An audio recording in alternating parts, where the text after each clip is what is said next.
Subscribe to The Honest Critique for current affairs, movie, book, and product reviews. Also, make sure you press the bell icon to get notified whenever we upload a new video.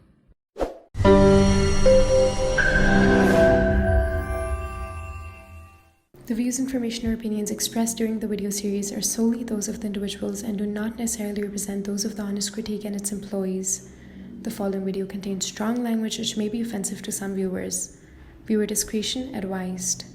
Greetings and a warm welcome to another episode where we are engaging in a conversation with a survivor of the harrowing assault carried out by Hamas terrorists.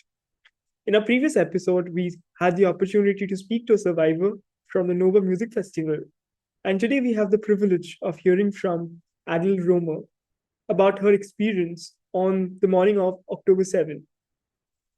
Ms. Raemer is a resident of a kibbutz near Sderot. So, ma'am, could you share or recount what happened in your community on the morning of October 7th for our audience? I do not live in Sderot. I live on a kibbutz, which is a small communal community, about 20 kilometers south of Sderot. We're still along the Gaza border, where my community is about 2 kilometers from the Gazan border. 6:30 in the morning on Saturday, we started getting incoming rocket alerts. Now, as soon as you hear this incoming rocket alert, where I live, because it's so close, we know that we have between 0 to 10 seconds from the second we hear the incoming alert until we hear the explosion. So that's how long we have to get ourselves someplace safe. All of the houses within 7 kilometers of the border have safe rooms, concrete reinforced safe rooms to protect the people against rockets. And these are built as protection against rockets, so that the door locks, but it can be opened from the outside. The door locks because if a rocket hits your house someplace else in the house, not the safe room, and the explosion, like it implodes, there's kickback, and if the door isn't locked securely, it can blow the door open, and then whoever's in the safe room is in danger as well. But anybody who wants to get in from the outside can open it up from the outside as well, which is why on Saturday, after we were already in the safe room, and we got word about a 6:45, we got word that the kibbutz was infiltrated by terrorists. And we were told to go outside the safe rooms, to lock all our doors and windows, to close the slats, and then to go back inside and lock ourselves in the safe room, which we couldn't do, really, because the safe room doesn't lock, as I've just explained. The only way to keep it truly locked is to hold on to that handle, and so that somebody who's trying to get in from the other side, if you're strong enough,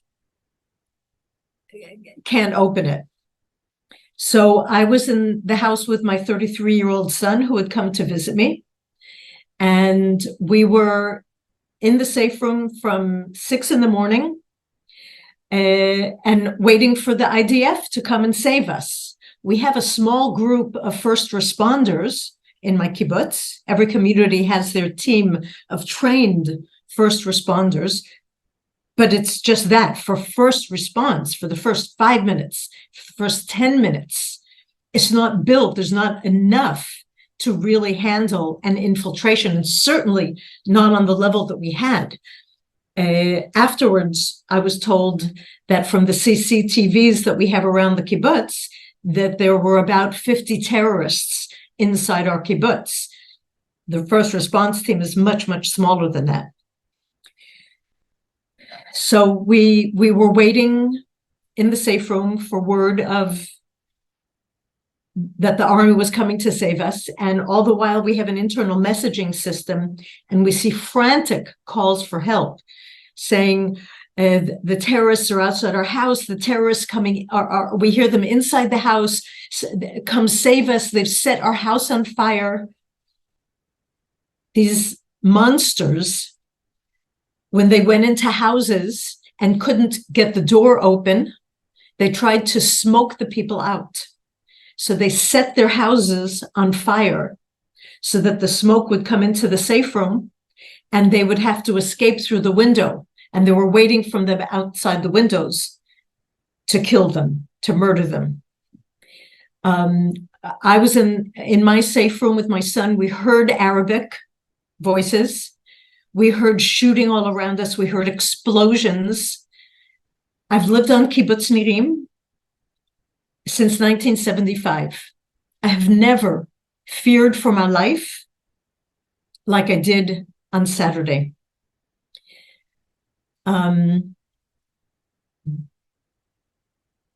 We couldn't go out we were told we mustn't go out for anything. So excuse me for the graphic description, but my son was able to urinate in a bottle. I'm not built that way. So eventually, at one point we heard again, very close Arab voices. And my son understands a little bit Arabic. And he said that they were saying, he was like sitting by the door, holding down for dear life on the handle. And he heard them saying something like, go away from there or come away from there.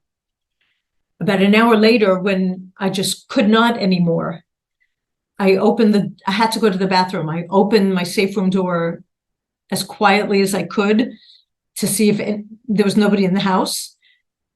And I saw that the slats in my window had been busted through, that they tried to break into my house.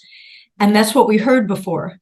Somebody had called them away. For some reason, divine intervention, dumb luck, or my late husband protecting us from above, they decided to bypass us. And I'm here today to be able to tell our community's story. We were in that safe room, petrified with all these noises going on outside, seeing all of these horrifying messages, until finally at about 1:45, the army arrived. We didn't know that they had arrived even. We heard rumors, people wrote they thought they'd arrived, but we weren't sure. So we were still in dire danger. Eventually, around 3:00, we were told that the army were beginning to evacuate us house by house, and that we should not open the door for anybody unless we hear them calling our names or speaking to us in Hebrew. So they arrived at my house at about 5:00. They called our names and we came out, and they told us to just be sure that we have shoes on because there was a lot of glass outside. And they took each house, each two families, they walked us through the kibbutz to a safe area. They wanted us all to be in one big safe area together so that they could protect us more efficiently. So we walked around the long way, and I couldn't quite understand why we were walking around the long way. When it was so dangerous outside, we were still getting rockets. And in fact, while we were evacuating, there was an incoming rocket alert, and there was no place to take cover. So we just threw ourselves down on the ground next to a low wall and covered our heads and waited to hear that the explosion happened wherever and that we could get up and continue going. The reason why they took us around the long way is because the more direct and quicker way was full of the bodies of terrorists, which they had managed to kill. The kibbutz was like this in centralized areas protected by the army, who couldn't be sure. They had no idea how many terrorists there were, and they were constantly looking under every bush, behind every wall, in houses to see that there were no more terrorists hiding. We were that way until the next day. We spent the night there. Of course, couldn't really sleep.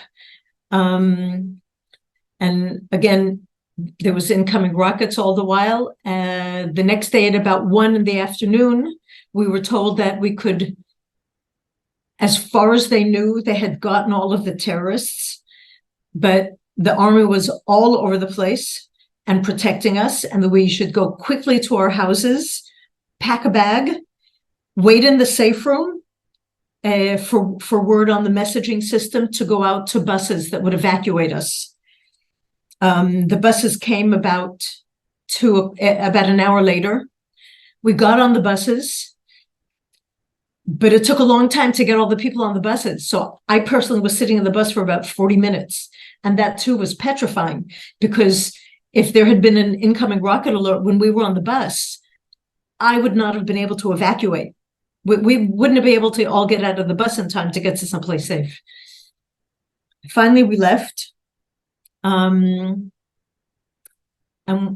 we drove around the long way to avoid major fighting that was still happening on the usual road that we would have taken. But we drove through a war zone. There were burning cars and charcoal bodies and tanks and soldiers. And we had a military escort with us also, but it was petrifying. It was petrifying. You didn't know when there was going to be a rocket attack. You didn't know if some terrorists were going to spray the bus with machine gun fire coming out of the bushes. We didn't breathe safe until 8:30 that evening when we were in Eilat. So Eilat is the southern tip of Israel, on the border with Egypt, and it is safe here. And this is where all of our community is. Statistically, we have found that when communities have to evacuate because of trauma such as this, healing happens better. You go through the evacuation process, and afterwards recuperation and building resilience is better done when the community is together. So we're all together in this hotel. We eat together. We have activities together. We have meetings. We do projects together. So it's very important for our resilience to be able to be together. And we have no idea when we're going to be able to go back home. We have no idea what we're going to find when we go back home. And there are people from my community who are going home and do not have anything left to go home to, because their houses have been totally trashed, totally burnt, totally destroyed. People's cars were destroyed. These monsters went through the kibbutz, trashing, burning, slashing tires, burning cars, destroying, plundering. They kidnapped 4 people from my kibbutz. We don't know what happened to them. They murdered 4 people. And it's going to be, our kibbutz came off relatively easy. There are kibbutzim nearby who have lost staggering numbers of people. Kibbutz Be'eri, there are over 100 murdered, and tens that were abducted to Gaza, and babies were murdered, babies were decapitated, women were raped and drawn naked through the streets of Gaza with people celebrating. These are monsters. We are up against a monstrous enemy who does not abide by any rules of warfare, no morals, no empathy, ruthless monsters. The Hamas and the Palestinians that enable them are the Nazis of 2023. This is ISIS. These are the people. It's all down to education, because for years they've been teaching them to hate us. The Jewish people want nothing but for our neighbors to be happy and to thrive and to have good lives. That's all I want. I want people, I know people in Gaza. I want them to have good lives. But the people there, the children there, are taught to hate.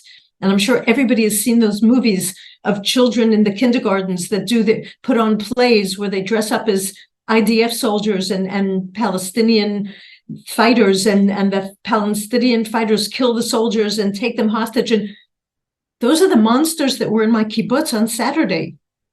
They were acting out that play for real in the most ruthless, bloodthirsty way that they could. And ma'am, as you were walking out of your neighborhood, being rescued, can you paint the picture of what you saw in your neighborhood? So my neighborhood wasn't that bad. But there were other neighborhoods where I saw pictures and the houses are totally burnt.